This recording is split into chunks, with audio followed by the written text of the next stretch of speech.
Good evening, everybody.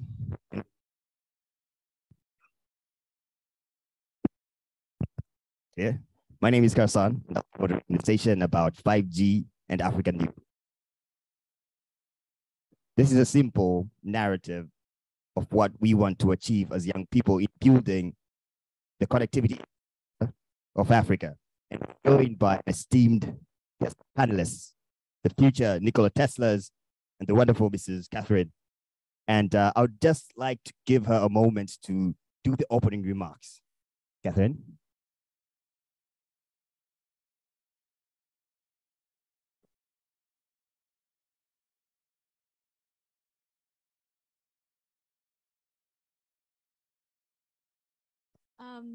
Good evening, everyone. So,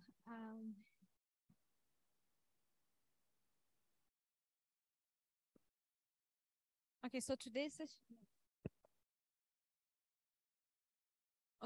session is about 5G and youth, African youth.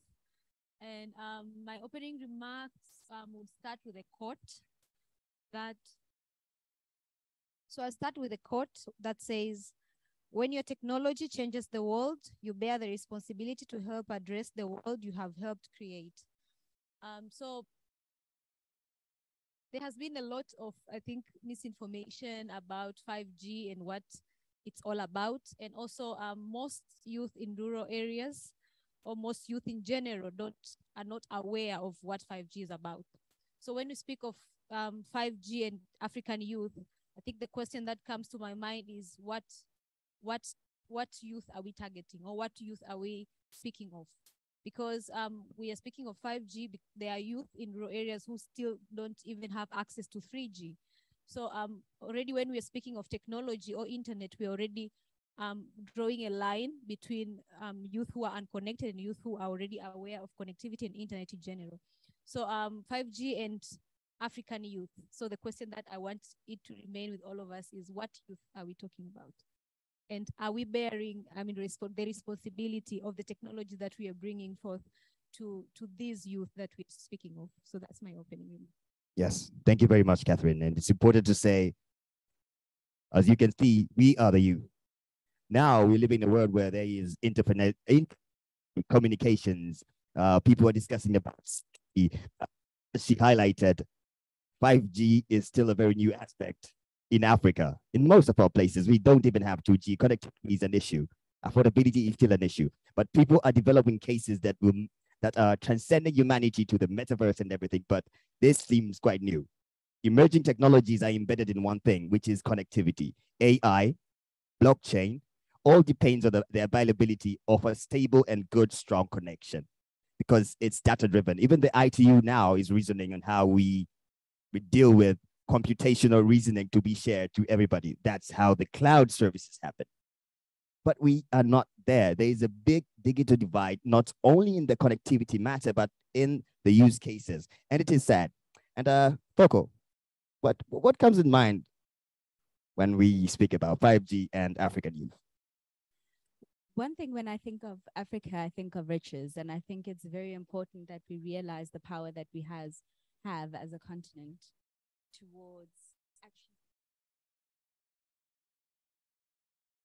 towards enabling a better digital, towards enabling digital transformation, firstly, as well as towards enabling a digitization. Right, we have two agendas that we're looking at, and it's high time Africa succeeded as its own superpower in the technology space. We speak of people, power, and profit. With these three P's, we have what we need in the areas of business, in the areas of capital investment, in the areas of finance, in order to charge and operate a continent and our own governance structures. Ideally, we're looking at affordability. We're looking at access and adaptation. We need to create a super generation of African citizens, deeply rooted and able to identify with the technological changes and advancements that we are working towards. So absolutely, in any situation where we're talking about this, we have to be alert as to what the reality is for millions of African citizens, which is that rural areas are still lacking in network connectivity. I'm talking about USSD plugins. I'm not even at 2G, 3G, 4G, 5G. And so in terms of affordability and access and integration, we need to think, how can we create solutions that are inclusive, that build towards sustainable digital transformation and inclusive innovations, efficient use of technology for the drive of African innovation, 5G, technological advancements, and power play towards better capital investments. Africa is our legacy. It's our inheritance as well as what we'll leave to the generations to come. We have a responsibility to create a generation who will inherit this continent from us. That's our responsibility here on Earth. And it's important that we do that responsibly. Thank you very much. It's important that you said we need a super generation of young Africans who can actually create change in this continent, not only in 5G, but in everything. But this has to be folded by great intergenerational alliances, also with great participation in academia. We do have a special guest today who will be sharing inputs. His name is Professor Noel. Please, if we might welcome Professor Noel for his short presentation. Hello. Are you sharing my screen, or do you want me to share the screen? Share your screen. All right, let's see.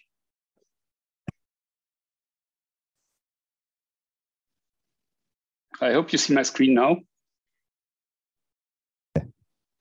I don't want to spend too much of our time. I posted the link in, but what I just want to pick up, thanks Toko for being so dedicated on the inclusive. I really think that Africa should go the African way.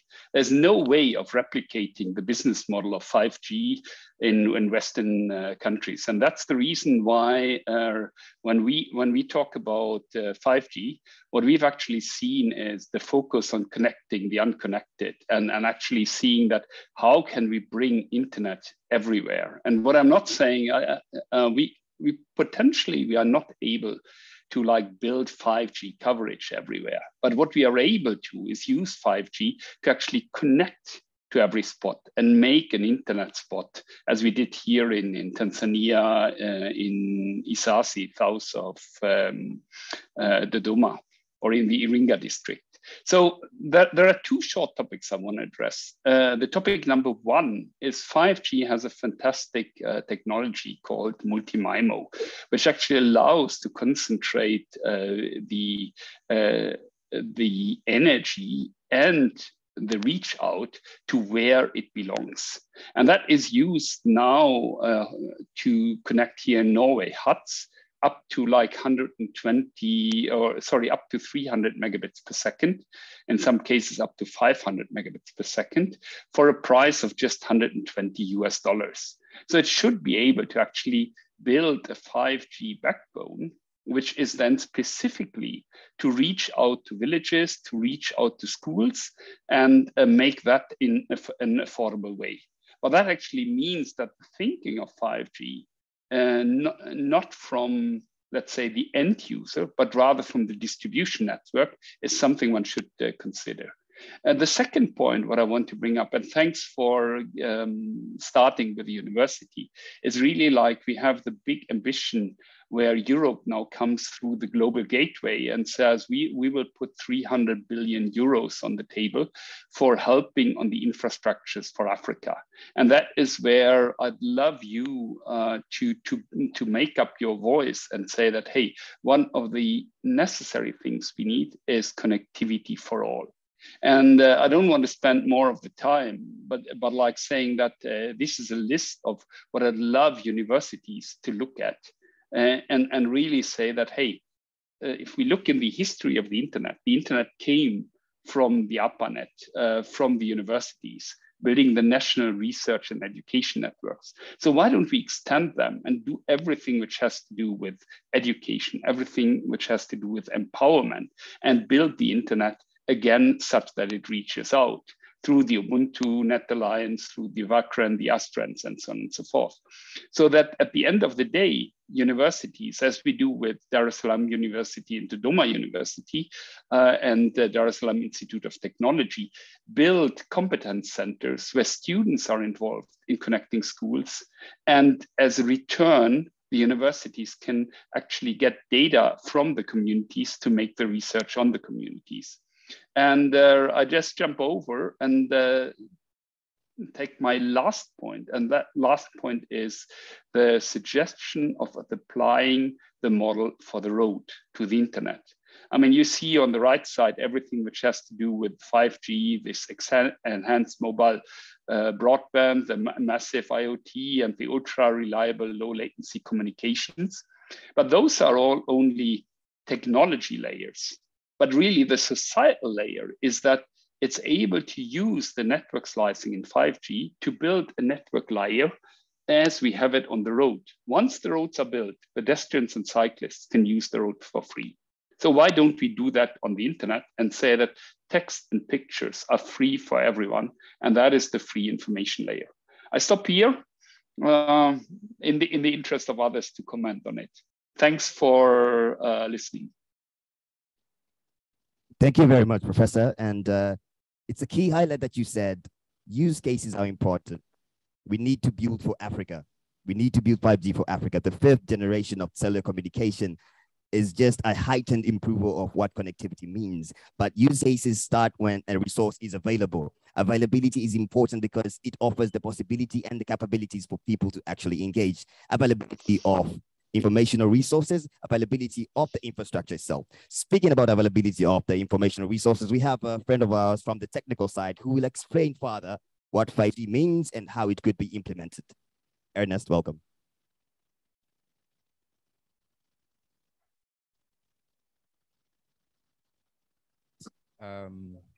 So basically, when it comes to 5G, what comes into my mind are the many opportunities that will come with it in terms of opportunities for the youth, opportunities in terms of digital transformation. So 5G is a standard called IMT 2020. IMT meaning the International Mobile Telecommunication. Then the 2020 is a standard for 5G. So when we talk of 5G and the opportunities that comes with it, we're talking about autonomous driving, smart cars, smart sensors, teleworking, healthcare, where you're able to operate a patient while you're home, all those opportunities. And looking at the theme of this conference, 5G and the youth, is that the youth have got the potential to drive Africa's digital transformation in that with the technological advancement in terms of innovation that they're coming up, 5G, they can leverage the spectrum of 5G to come up with different systems that can drive connectivity in rural areas, connectivity in the already connected areas, and also they can drive the digital transformation agenda just for Africa and their countries. So when we talk about 5G, allow me just to touch most of the things that I've seen that we really need to work on in order for us to achieve really meaningful connectivity. The professor talked about the costs, just like talked about the affordability. But the other challenge which we need to prepare ourselves is the issue of capacity, more especially in Africa. We find that here is my observation. We have 2G, 3G came, and we have 4G. And 5G is yet to be fully deployed all over Africa. Now, the question that I've always asked myself is that the current technological advancement that we're experiencing in 4G and the current advancement that we're experiencing in 3G, this current advancement that we're experiencing in 4G can be experienced in 3G. Okay? So if Africa do not invest in transmission capacities and proper regulatory procedures, we are going to say what you're giving us is not 5G. What you're giving us is 4G. Because at present, if we're to deploy 4G, let's say we deploy just 5G right now, we just do a testing, you find that the speed that we're attaining right now in 5G can be attained in 4G. I'll tell you why. Transmission capacities. So it goes down again to MNOs, regulators, government sectors, and everything.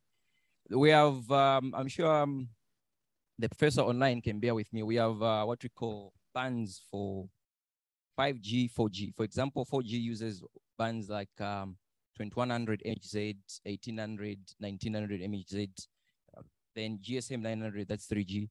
Then we're now coming to the higher bands of 5G, 3.3, 3.8, 2.4 GHz. So now you find that a lot of institutions in Africa, they are not investing a lot in preparation of 5G technology. So on the other hand, the technology is evolving, but our people are remaining further and further behind. So now, just allow me just quickly, Kassan, let me just roll you back of what I mean. In terms of these technologies that are coming up, I think there are three aspects that I need to talk about. Number one, there's a technology, and also there is also the timing aspect, and also at what time, what is the best time to adopt them? Is this the right time to adopt 5G for Africa? The answer is yes, because 5G is here. But are we ready for the opportunities that 5G will bring as Africans? I would say it's a 50-50. If we are going to center our youth to be at the center of digital transformation, empower them with entrepreneurship and policies that spur innovation in the area of development of 5G, we are going to achieve it. We have what we call these young people that come up with startups. Let's say they'll develop something. I'll give an example. They'll develop maybe something that can able to help you. You're in the kitchen, can help you to cook. It's a startup. It's a technology. In Africa, we've got this booze. When the new startup comes, we don't usually support it. As a result, that innovation dies. Okay? And when it dies, we are losing out. But in my opinion, there is a lot of potential in adopting a technology in its early stages because the cost will be lower and the deployment will be very easy. Like that, if we're able to do that, we can move a step further in achieving digital transformation for the youth. Thank you very much. Thank you very much, Enef. You spoke about the core details of 5G. So 5G is comprised of three main things. There is the small cell, the cells, the baseband protocol unit, as well as the software-based core network. It shows that it's interlinked in its nature of how it delivers. The use cases matter. We begin with telemedicine as we see the metaverse is powered by that, but I do believe we can make an Afriverse right here and talk about the importance of digital transformation as it comes important localization. In the curve of innovation, the early adopters are the ones who shape the digital institutions. And can you hear me? Yeah, it's just, and we are at the position to be, localizers. Hello, yeah, I think my voice is audible. Okay. Oh, okay, we are at the position of being the localizers of this technology, and it is important. Early adopters as well. That's it. Most of the people since the beginning of the technological bubble with Amazon, now we see with Facebook, the third wave has to be built by us. We need to build it. And I would like to go back to Catherine so she could say how she's trying to do it with her own project about school.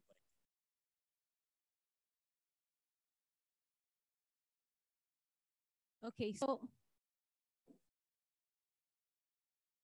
okay. Can you hear me? Okay. Okay, so allow me to just be the one that opposes because I'm all about connectivity for all.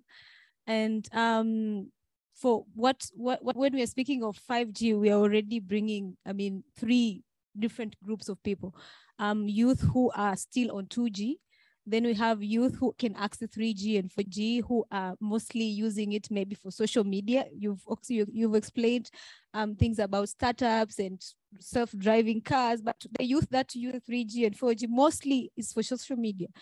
And then we are bringing 5G, and maybe let's say we are the youth that are at least aware what 5G is about. So we already have 3 layers of youth. But Professor Noel explained very well about the model of the road, that that is a model that can ensure connectivity for all. We have freemium model and premium. The freemium that ensures that text and pictures on the internet is free. So people can access information for free. You see, so that's what we are all about. I think school connectivity has been one of the projects that aims to ensure connectivity for all. A starting point has been a school, and then we try and see slowly how can we expand to the communities that surrounds the school. And then later on, after the school is connected, communities are connected, village hospital is connected, then we have a connected region or district. So I think from there, we are able to say, okay, let's adapt another model, because even 3G and 4G are not harnessed to the fullest. Then we want to jump into 5G. I think we are more of jumping to new technologies as they come. Maybe we want to adapt fast since everyone else is doing that, but it's not a one size fit all. What is working for us as African youth? What is working for us as Tanzanians? What is working for us as Africa as a whole? I think that can assist us in knowing best how can we assist our youth in adapting, because then again, we are bringing these technologies. How are we helping the youth in adaptation of the technology that we are bringing to the table? I think that also should be in the pipeline. How are we helping in adaptation of these technologies that we are bringing? I think for me, that's my take on it. Thank you very much. Thank you very much for that. And it's good that you said we still have 2G and 3G. But remember one thing which is very factual. If the young people who fought for our independence was said that, you know, we don't most of us understand about democracy, we wouldn't have enjoy the dividends of freedom. So if we are the young people who understand 5G, we are the young people who will localize 5G.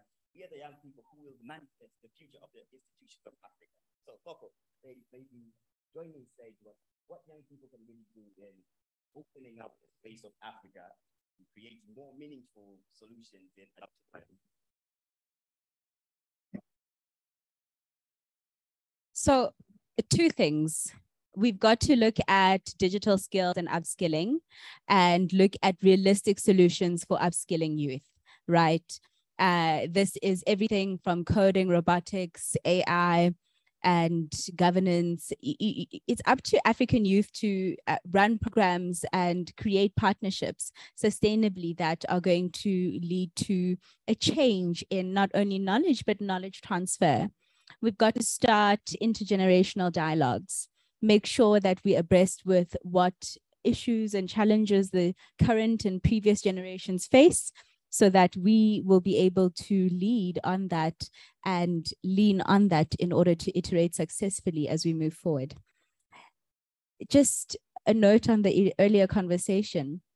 The Minister of Telecommunications in South Africa, Nkuchavini, actually announced in August 2021 that she's going to be giving, and Catherine, I think you'll be very entertained by this, she's going to be giving every South African household 10 gigabytes of free data per month in order to capitalize on the freemium, free mode.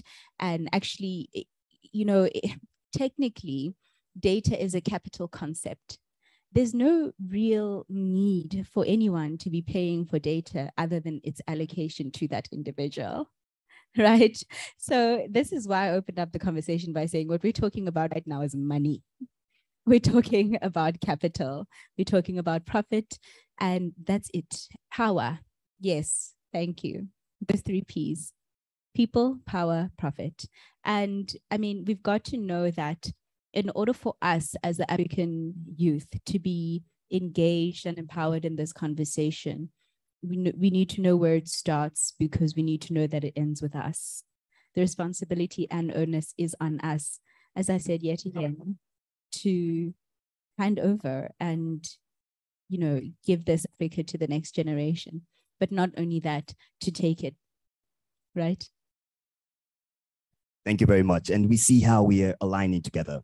Professor Noel spoke about the freemium model as well as real elaborations from Thoko here saying there's a freemium model of free data to most of the South Africans.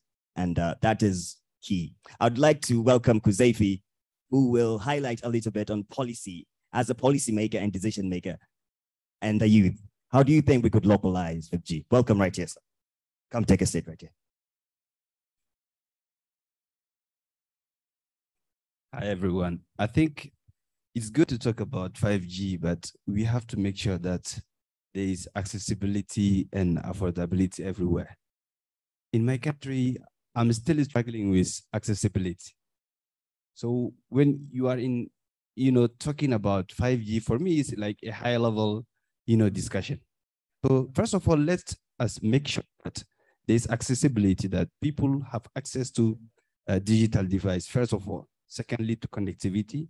And then we can talk about what we call 5G, 6G, depends. That is my point of view. Garzan? We have a colleague from Ethiopia here who would like to join us and speak from a technical perspective. It's important when we really see how the youth will take it. And he's a newcomer in the IGF, but he's quite active. Sir, welcome. Yeah, come here. Everybody will come here today. Wow, that was really impromptu. Okay. Hi, everyone. Good afternoon.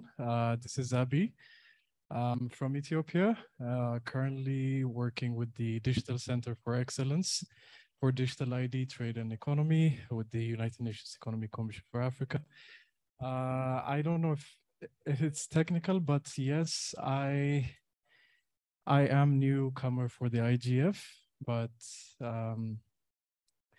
it's as someone who's understanding the intersectionality of the issues and someone coming from the green economy section, I'm trying to see how digitization actually applies in different aspects of governance, public management, and particularly digital ID services and rollouts.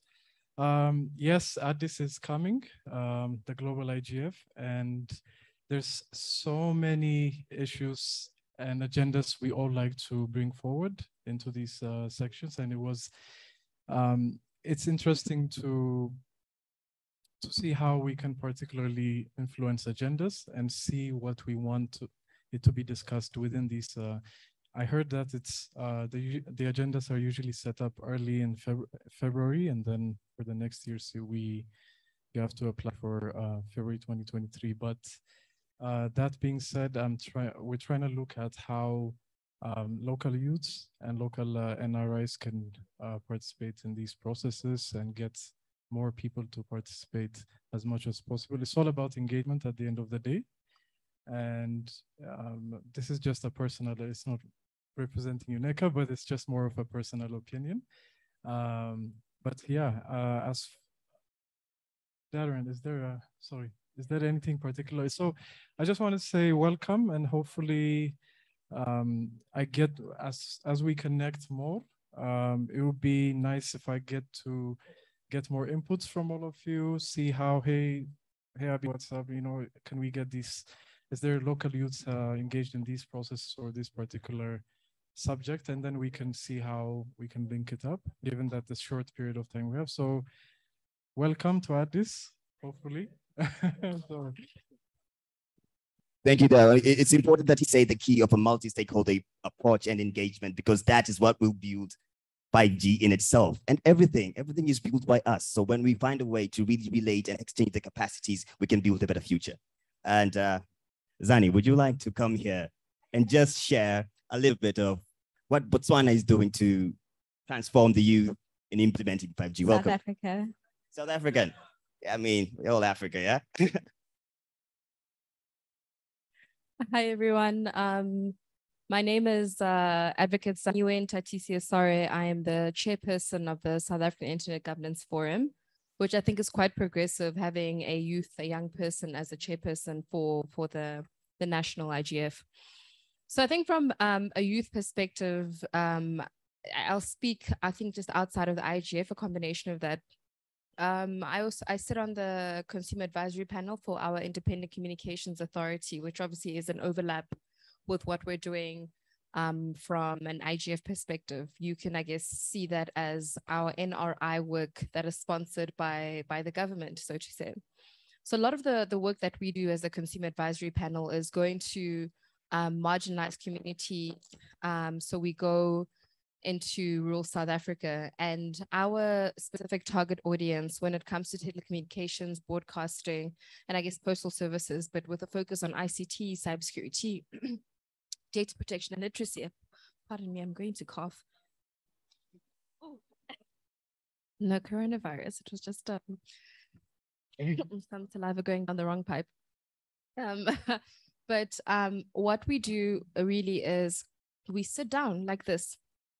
We work with local community leaders, whether it's a municipality, whether it's rural traditional leaders, whether it is a school. We ensure that we plan, a month in advance, and we get people to come and sit down with us. And first of all, we're not prescriptive with how we do things. We first want to understand, where are you? What are you experiencing? We will give a high level of what ICTs are, what telecommunication is, and what the foundational elements are. And we get the conversation flowing. And from there, you start to see that, you get people who are using technology, but don't understand the vastness of the opportunities that come with what they're using, or don't understand the level of risk they're exposing themselves to, or don't understand that in the same way you can buy, let's say, data for 100 Rand, for instance, where they use it for social media bundles, they can actually do that in a way that they could get access to free educational material. So for us, really, when I think about South Africa as a country, you look at that public-private partnership between people like myself who fall under private sector, but are given a mandate by a body like the Independent Communications Authority to go out there, go out to the people and see whether, for instance, telcos are living up to their licensee obligations and reinvesting into rural communities, whether it's infrastructure, whether it's giving them support with hardware.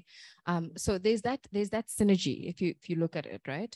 And people that benefit from that are the youth. And not just youth, our focus is also youth with disabilities, which is really, if you think about it, a populace within our community who aren't just marginalized, but actually go forgotten. And when we go there, wrap up, okay. All I want to say is there's a lot that can be done. And I think that kind of model can really be expanded throughout the continent.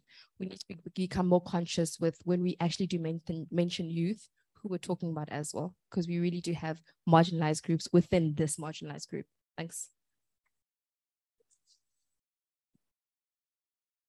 To break marginalization and polarization is something that will be within our own agencies. And let's hear from a different generation on what young people can see and can extract from the opportunities from 5G. I would like to welcome you, Miss, please. Hello, everyone. So I start by introducing myself. So I am Huda Sheikhi. I'm PhD in telecommunication. So I'm working as a chief engineering at Tunisia Telecom operator. I am also a signal researcher. My expertise in 5G in particular and vehicular communication. So my advice, and I was Tech Women Fellow. I visited Qualcomm. Qualcomm is leading the world in 5G in the US. I got the chance to be trained there and to visit their labs. So my message to youth is really to go to STEM field, especially to 5G, because is our future is a bit scary, because we are going very virtual life, and the enabling the technology in 5G is 5G by the first, because in some countries we have already spectrum and the enabling bandwidth, but it will be not enough. Many researchers now focusing in 6G and the terahertz spectrum. So the first step is you have to know what is the three criterion of 5G is ultra, is the huge mobility, huge bandwidth, which is very important for streaming, for gaming, you know, for youth is very important for you to streaming and to win in game. If you don't have the enabled bandwidth, you will some sequence will be missed. And the ultra latency, which is interesting if we speak about vehicular communication, means it is common in America, the communication between vehicles. It helps drivers to overcome some accident. So we need a very, very, very low latency exchange between a vehicle. And if we miss when data, it encourages happening of accidents. And the other criterion is the connection between things. You know about, I don't know if you have idea about the Internet of Things. The connection between things, maybe you have a watch that can connect with other, and it has many benefits. So this is my advice for you, and I can share my contacts because I am a researcher, and I can be a mentor too. Thank you. Thank you very much. After we're done, please go to her and get the contacts. It's important what she said. She spoke about 6G. This is about 5G, but she spoke about 6G, and she's in academia. That's important to see that we need to accelerate digital transformation. It is time. It is now. Toko, what are key takeaways from the session? Before we open you to all to have questions, please, what are the key takeaways you found from all that has been spoken about? Hassan, absolutely what's come out from this session is Africa has a great need for greater connectivity, better connectivity, and universal connectivity for, right? But whether it's in rural areas, whether it's for the elderly, whether it's for women and children, for people with disabilities, there needs to be a greater inclusive accessibility in the digitization of Africa. And as we're looking at digital transformations, we're looking at affordability, we're looking at access, we're looking at universality of that access. There is a great need for partnerships, collaboration, and as you've mentioned, for individuals within their agencies to drive the change for future deliberations. Each of us have a responsibility to go back and carry this conversation into our offices and take the actions on the ground. Thank you very much. It's important to know that this is the fourth industrial revolution, the age of automation. And 5G is the core point which will transform and will localize the fourth industrial revolution here in Africa. And Innocent, to wrap up, please, I want you to speak from your authentic self as a youth. What will 5G do to transform Uganda? All right, thank you very much, Kaysan. My name is Innocent Abriko, and I'm from Uganda. Just before I can talk about how 5G can actually transform Uganda, because most of the panelists here have already talked about the benefits of 5G that everyone sees. They're really interesting. All of us would want automated cars. We would want to have faster speeds, yeah. But at the end of the day, we need to get the relevance, like how relevant is that to someone out there? For me, when you say, do you want 5G, I would say yes. But when you go just out of Kampala by not even 10 kilometers and you talk about 5G, guys, like, what are you talking about? Yeah. Guys on 3G. Yeah. And then even the devices alone that are using 5G are very expensive. So you're telling a guy about 5G and he needs to use 1.5 to buy a phone that uses 5G. It would become irrelevant to him. Yeah, he's struggling to buy that alone. Why would he go and buy a phone of? Yeah, just leaving that alone. Technology is really nice. Yeah, when when you have a smart home, for example, and you can go at home and you just talk to the computer in there and you're like, man, put on the lights. Yeah, it would be interesting, but it has to talk about, yeah, the consequences. How are we ready? How ready are we to cope with the challenges of technology? In Uganda, I've followed the police cases where there's been a scam online and to book because they don't have the capacity. Yeah. So here's a scenario where you have my friend Mafuta here. He knows what to do, but the police doesn't know what to do. To get him, to help them, of which is going to charge them a lot of money. Yeah. So the best they have to do is get him to train them. But at the resources there, we're talking about Uganda. Priority as a government. Yeah. So at the end of the day, you see that the issues are so many. Yeah. But of course, we do.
They don't understand.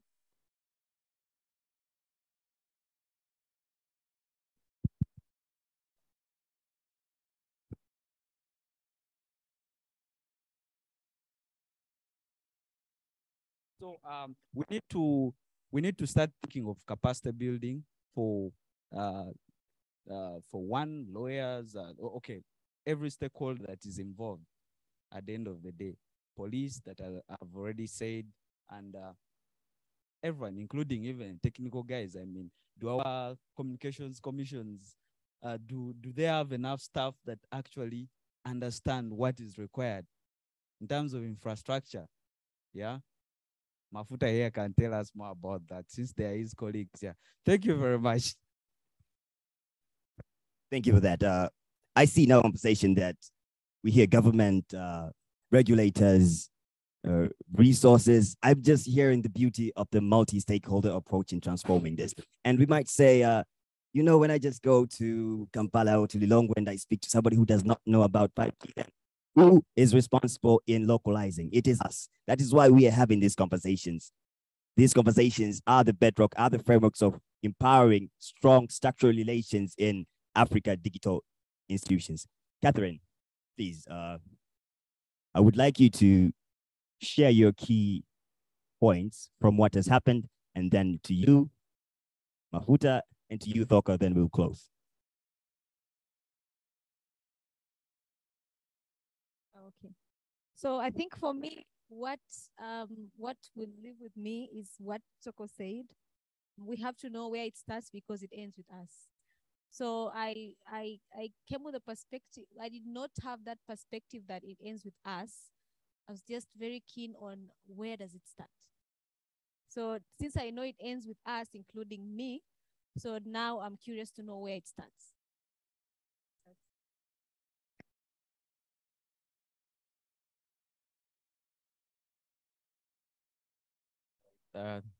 No, this is a very big thing. 5G is a big thing. But what I can say for now is that the international regulations that manages the use of spectrum and orbits now accommodates innovation and development. So it's up to us, the youth, to take the challenge and innovate, and also provide solutions that can empower the rural. Discussion, we'll be talking about the advancement of technologies and all, but let's always remember that there are people out there, down there, they do not know about 5G and they are still being remained behind. So it's up to policymakers, national regulators to come up with framework that would design models that will create digital connectivity accessible by all, may it by 4G, 5G, or 3G, but everyone has to take part. But remember, 5G has a lot of opportunities for the young innovators out there. They can achieve so much with it. Yeah, like Innocent was saying, they're not. Yes. You know, a big part, Catherine, I just want to speak to what you were saying, and I totally agree. It begins with me and ends with me, you know, and that's going to be a large part of what I'm going to say now, that it's up to each one of us to be the mentors, to be the connectors, to be the ones who are taking this conversation forward, to educate ourselves about the future of technology and future-proofing the world that we live in and being prepared for the world that we're accelerating towards, and actually being ready for the perspective of what that reality is, and being ready to be a part of that society, you know, and each step that we take to bring one up with, right? So, I mean, if you're learning machine learning, you know, bring someone up with you, accelerate their path, and actually drive that change together. We are one humanity, you know? Thank you very much for saying that. And internet for all is completely possible. And I think from our panelists, we can be inspired to know that we are going there. 20 years ago, this couldn't have been possible. Streaming, where we are live from the world. Everybody can hear our voices in building our institutions. It is possible. 5G will open up more use cases, especially now in the era of consumerism 3.0, where technology has shaped not only how we interact, but it has shaped our cultures of who we are as people. You see how much a like on Facebook drives attention or affects the mental health of people. So it's deeper than that, but people need to make their own use cases. It begins with me, it begins with talk, but it begins with all of us to make this progressive change. Technology in the end, it is just a tool to manifest who we are and heighten humanity into simplistic and more livable conditions. But it's important that we unify, and when it is not ready localized and well other people have, we fight the digital divide by counteracting with our voices. So thank you everybody for joining our lightning talk. Please a round of applause to all our panelists here. And on that end, we close. Good evening, everybody.